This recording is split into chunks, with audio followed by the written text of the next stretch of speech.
যুক্তরাষ্ট্রের হামলার প্রতিবাদে মধ্যপ্রাচ্যের মার্কিন ঘাঁটিগুলো ইরানের হামলার লক্ষ্যবস্তু হয়েছে। একের পর এক জ্বালানি অবকাঠামোতে হামলার শঙ্কায় বন্ধ হয়ে যাচ্ছে তেল ও গ্যাস উৎপাদন কার্যক্রম। এমন অবস্থায় হরমুজ প্রণালী বন্ধ করে দিয়েছে ইরানের বিপ্লবী গার্ড বাহিনী। এই রুট দিয়ে চলাচল করা যে কোনো জাহাজে আগুন ধরিয়ে দেবে বলে হুঁশিয়ারি জানায় তারা। এর জেরে প্রণালীর দুই প্রান্তে আটকা পড়েছে 7 শতাধিক তেল ও পণ্যবাহী জাহাজ। ইরানের দাবি, চলমান উত্তেজনায় কয়েকদিনের মধ্যেই বিশ্ববাজারে তেলের দাম ব্যারেল প্রতি $200 পৌঁছাবে। এদিকে আর্থিক প্রতিষ্ঠান জেপি মর্গান পূর্বাভাস দিয়েছে, আগামী 3 সপ্তাহের মধ্যে জ্বালানি তেলের দাম $120 পর্যন্ত পৌঁছাতে পারে।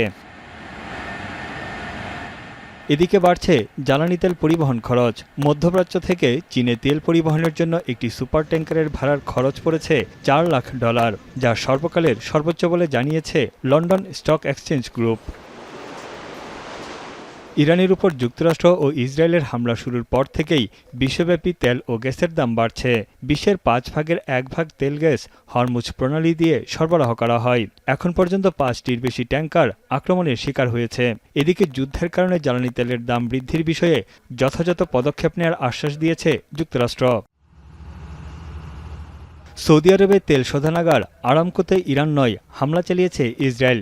সাম্প্রতিক এই হামলা ছিল একটি ইসরায়েলি ফলস ফ্ল্যাগ বা ভুয়া পরিচয়ে চালানো গোপন অপারেশন।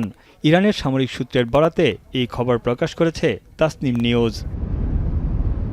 তানভীর জনি, এখন বিশ্ব।